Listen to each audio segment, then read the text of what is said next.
السلام علیکم اسٹوڈینٹس. آج ہم اپنے چیپٹر نمبر 3 کا لاسٹ ٹاپک پڑھیں گے، disorders of nervous system. Disorders of nervous system کا مطلب ہے کہ وہ کون کون سی خرابیاں ہیں کہ جو ہمارے نروس سسٹم میں ہو جاتی ہیں، اور اس کی 2 مین ٹائپس ہیں. ایک ہے ویسکولر ڈس آرڈرز. ویسکولر ڈس آرڈرز کا مطلب ہے کہ وہ سب بیماریاں جن کا تعلق بلڈ ویسلز کے ساتھ ہوتا ہے. بلڈ ویسلز میں کوئی بھی اگر خرابی ہو جائے گی تو اس کو ہم کہیں گے ویسکولر ڈس آرڈر. اور دوسری جو ٹائپ ہیں وہ ہے فنکشنل ڈس آرڈرز. مثال کے طور پہ ایپیلیپسی، جسے ہم عام زبان میں مرگی کہتے ہیں.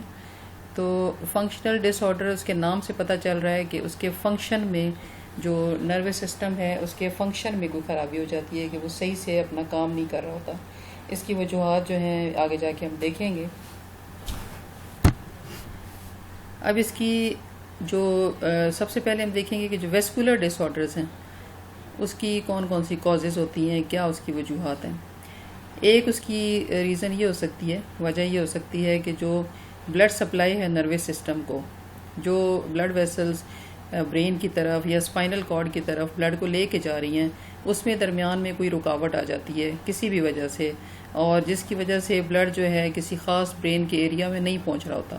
جب بلڈ وہاں پہ نہیں پہنچتا تو اس ایریا کی آہستہ آہستہ ڈیتھ ہونا شروع ہو جاتی ہے، کیونکہ جہاں پہ بھی بلڈ نہیں جاتا وہ جو ایریا ہوتا ہے، کوئی بھی آرگن ہے یا کوئی بھی سسٹم ہے، وہ سروائیو نہیں کر سکتا. اس کی وجہ کیا ہے؟ کیونکہ بلڈ جو ہے اس کے اندر آکسیجن ہوتی ہے، بلڈ جو ہے وہ گلوکوز لے کے جاتا ہے، اور آپ کو پتہ ہے کہ آکسیجن کے بغیر کوئی بھی چیز زندہ نہیں رہ سکتی. تو اس طرح سے جب وہ اس ایریا کی ڈیتھ ہو جاتی ہے تو جس بھی پارٹ کو ہمارے، وہ جو پارٹ ہے اس کا برین کا یا اسپائنل کارڈ کا، جو اس کے کنٹرول میں جتنے بھی آرگنز ہیں یا سسٹمز ہیں وہ کام کرنا چھوڑ دیتے ہیں. تو یہ تو ہو گئے ویسکولر ڈس آرڈرز. یعنی ویسکولر ڈس آرڈرز جو ہیں جو بلڈ ویسلز کی وجہ سے ہوتے ہیں، تو اس کی یہ تو کاز ہوگی. دوسرا ہے فنکشنل ڈس آرڈرز. فنکشنل ڈس آرڈرز جو ہیں یہ کیوں ہوتے ہیں؟ کیونکہ نرو امپلس جو ہے، یعنی جو بھی میسیجز جا رہے ہیں تھرو نروس، ان کے کریٹ ہونے میں، مطلب جس جگہ سے وہ کریٹ اور نرو امپلس جہاں سے جنریٹ ہوتی ہے یا پروڈیوس ہوتی ہے وہاں پہ کوئی خرابی ہو جاتی ہے، یا پھر اس کے آگے لے کے جانے میں خرابی ہو جاتی ہے، صحیح طرح سے وہ آگے ٹرانسمٹ نہیں ہوتی. تو فنکشنل ڈس آرڈرز 2 طرح کے ہیں، یا تو نرو امپلس صحیح سے کریٹ ہی نہیں ہوتی، اور یا پھر وہ آگے سے ٹرانسفر صحیح نہیں ہوتی یا ٹرانسمٹ صحیح نہیں ہوتی. تو 2 طرح کے ہیں. اب اس میں جو ڈیزیزز ہیں ان کی 2 مین ٹائپس ہیں. پہلے کو ہم کہتے ہیں پیرالیسس، یا جسے عام زبان میں ہم کہتے ہیں فالج. تو فالج کیا چیز ہے؟ It is the complete loss اور function, loss of function by one اور مور مسل گروپس، جس میں جو ہے ہماری باڈی میں کوئی ایک مسل یا مسل گروپس جو ہیں وہ کمپلیٹلی اپنا کام کرنا چھوڑ دیتے ہیں. اور اس کی وجہ کیا ہوتی ہے کہ جو سینٹرل نروس سسٹم ہے وہ ڈیمیج ہو جاتا ہے کسی بھی وجہ سے. اور اس کی کازز بہت ساری ہیں، جیسے سٹروک ہو سکتا ہے. دیٹ از سٹروک کیا چیز ہے؟ Rupture in blood vessel of brain اور اسپائنل کارڈ. یعنی برین اور اسپائنل کارڈ کے اندر کہیں پہ بھی جو بلڈ ویسلز ہیں وہ ٹوٹ جاتی ہیں، رپچر ہو جاتی ہیں، اور اس کی وجہ سے جو بلڈ ہے وہاں سے نکل کے ہمارے برین میں یا اسپائنل کارڈ میں پھیل جاتا ہے، اور وہاں پہ خون جا کے جم جاتا ہے. تو ایک تو یہ وجہ ہو سکتی ہے. اور اس کی وجہ مین کیا ہوتی ہے کہ بلڈ پریشر اگر کسی کا زیادہ ہو تو اس کی وجہ سے جو بلڈ ویسلز ہیں، جو خاص طور پہ جو کیپیلریز ہیں، کیونکہ وہ بہت زیادہ تھن والڈ ہوتی ہیں، تو اگر ان پہ پریشر بہت زیادہ پڑے گا تو اس کی وجہ سے وہ ٹوٹ جائیں گی. تو ایک تو یہ ریزن ہوگی. دوسری کیا ہو سکتی ہے کہ کئی دفعہ جن لوگوں کو پولیو ہوتا ہے، آپ نے دیکھا ہوگا کہ ان کے جو کئی دفعہ بازو یا ٹانگیں جو ہیں یا پاؤں وہ صحیح سے کام نہیں کرتے یا کام کرنا چھوڑ دیتے ہیں. اور اس کی ریزن کیا ہوتی ہے کہ یہ ایک وائرس کی وجہ سے ہوتا ہے، پولیو وائرس. اور پولیو وائرس جو ہے وہ خاص قسم کا ایک پوائزن بناتا ہے. تو اس پوائزن کی وجہ سے ہمارے کسی بھی جو برین کے پارٹ کو جو ہے وہ نقصان ہو جاتا ہے، اور پھر وہ جس ایریا کو کنٹرول کر رہا ہوتا ہے وہ کام کرنا چھوڑ دیتا ہے. مثال کے طور پہ اگر جو نروز ہیں وہ برین کی طرف، برین سے جا رہی ہیں ہمارے بازو میں، تو بازو کام کرنا چھوڑ دے گا. اگر ہماری پاؤں میں جا رہی ہیں تو پاؤں جو ہے وہ چلنے کے قابل نہیں رہے گا یا صحیح سے نہیں چلے گا. تو اس طرح سے اب یہ پیرالسس جو ہے اس میں 2 ٹائپس ہو سکتی ہیں. یا تو ہماری پوری جو باڈی ہے وہ پیرالائز ہو جاتی ہے, اور یا پھر باڈی کی ایک سائڈ, رائٹ یا لیفٹ, کوئی ایک سائڈ جو ہے وہ پیرالائز ہو جاتی ہے.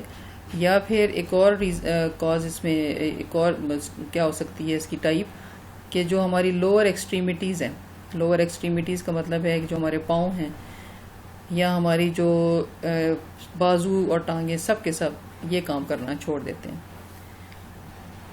تو یہ آپ نے دیکھا پیرالسس کے بارے میں. یہ جو ہے یہ کون سا ہے, یہ ویسکولر ڈس آرڈر ہے. آپ نے اب اس میں دیکھا کہ بلڈ ویسلز جو ہیں وہ ڈیمیج ہو جاتی ہیں, ٹوٹ جاتی ہیں, اور اس کی کئی ریزنز ہیں. یا تو بلڈ پریشر کی وجہ سے, پھر بلڈ کلاٹنگ ہو جاتی ہے بلڈ ویسلز میں, اس کے علاوہ پولیو وائرس کے پوائزن کی وجہ سے, لیکن یہ ہے فنکشنل ڈس آرڈر. اس کے بعد دوسرا جو ہے وہ ہے یہ پچھلا جو تھا یہ تھا ویسکولر. اب دیکھیں گے ہم اس کا فنکشنل ڈس آرڈر, اور اس کی جو ڈیزیز ہے وہ ہے ایپیلیپسی یعنی مرگی. اس میں کیا ہوتا ہے کہ جو بلڈ جو ہے نرو امپلس وہ صحیح سے جنریٹ نہیں ہوتی, نارمل سے بہت تیزی سے وہ موو کرتی ہے. جتنی نارملی اس نے جس سپیڈ سے موو کرنا ہوتا ہے تو اس سے وہ کئی گنا زیادہ تیزی سے ایک دم سے موو کرنا شروع کر دیتی ہے. اور یہ ہر وقت نہیں ہوتا, یہ کسی خاص ٹائم پہ ہوتا ہے, اور اس کی کئی ریزنز ہو سکتی ہیں. اسٹریس بھی ہو سکتی ہے, اور اس کے علاوہ اور کئی اس کی وجوہات ہو سکتی ہیں. آگے آپ اس کی وجوہات دیکھیں گے. لیکن بہرحال اس کی ریزن کیا ہوتی ہے کہ جو نرو امپلس ہے وہ بہت زیادہ تیزی سے جنریٹ ہوتی ہے اور تیزی سے موو کرتی ہے ہمارے نروز کے اندر. تو اس وجہ سے, کیونکہ وہ بالکل آپ اس کو کمپیئر کر سکتے ہیں جس طرح الیکٹرک کرنٹ ہوتی ہے, فلو کر رہی ہوتی ہے وائرس کے اندر. تو اگر وہ تیزی سے فلو کرے گی تو اس سے پھر کیا ہوگا, اگر اس کو کوئی ہاتھ لگا لیتا ہے اس کو جھٹکے لگیں گے. تو بالکل ایسے ہی جو ایپیلیپسی ہوتی ہے اس میں بھی انسان کو جھٹکے لگتے ہیں, جنہیں سیزرز کہتے ہیں.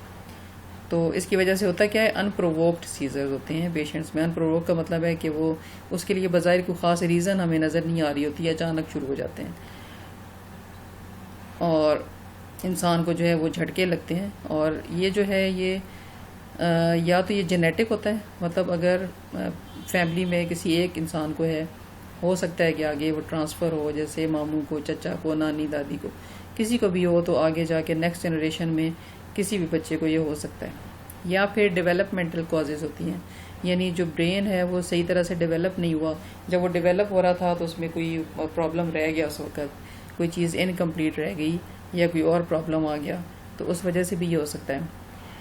اس کے علاوہ اگر انسان 40 ایئرز سے اوپر چلا جائے تو کئی دفعہ برین ٹیومرز بن جاتے ہیں, یعنی دماغ کے اندر گلٹیاں بن جاتی ہیں. اب جب یہ گلٹیاں بنتی ہیں تو جس جگہ پہ یہ ہوتی ہیں, برین کے جس پارٹ میں یہ پریزنٹ ہوتی ہیں, وہاں کا جو اس نے پھر آگے جس پورشن کو ہمارے باڈی کے کنٹرول کرنا ہے تو وہ صحیح طرح سے اس کو کنٹرول نہیں کرے گا.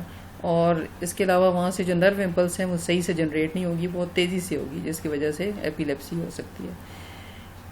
ایک اور ریزن اس کی کیا ہے, ہیڈ ٹراما, یعنی اگر دماغ کو کوئی نقصان ہوتا ہے, جھٹکا لگتا ہے, کہیں کوئی ایکسیڈنٹ ہو جاتا ہے یا کہیں سر پہ چوٹ لگ جاتی ہے کسی وجہ سے بھی, تو اس سے بھی ہو سکتا ہے. اس کے علاوہ جو ہمارا نروس سسٹم ہے اس کی انفیکشنز جو ہیں وہ بھی ایپیلیپسی کاز کر سکتی ہیں, اور اس میں کوئی خاص ایج کی وہ نہیں ہے لمیٹیشن کی, کسی خاص ایج میں ہوگا. تو لیکن جو آپ نے پیچھے دیکھا کہ 40 ایئرز کے بعد جو ہے برین ٹیومرز کاز کر سکتی ہیں, لیکن جو انفیکشنز جو ہیں وہ کسی ایج پہ بھی ایپیلیپسی کاز کر سکتی ہیں. اب اس کی ٹریٹمنٹ کیا ہے؟ ایپیلیپسی جو ہے اس کی کوئی ابھی تک کوئی ٹریٹمنٹ نہیں ہے, لیکن اس طرح کی میڈیسنز ہیں کہ جو ایپیلیپسی کو کنٹرول کر سکتی ہیں.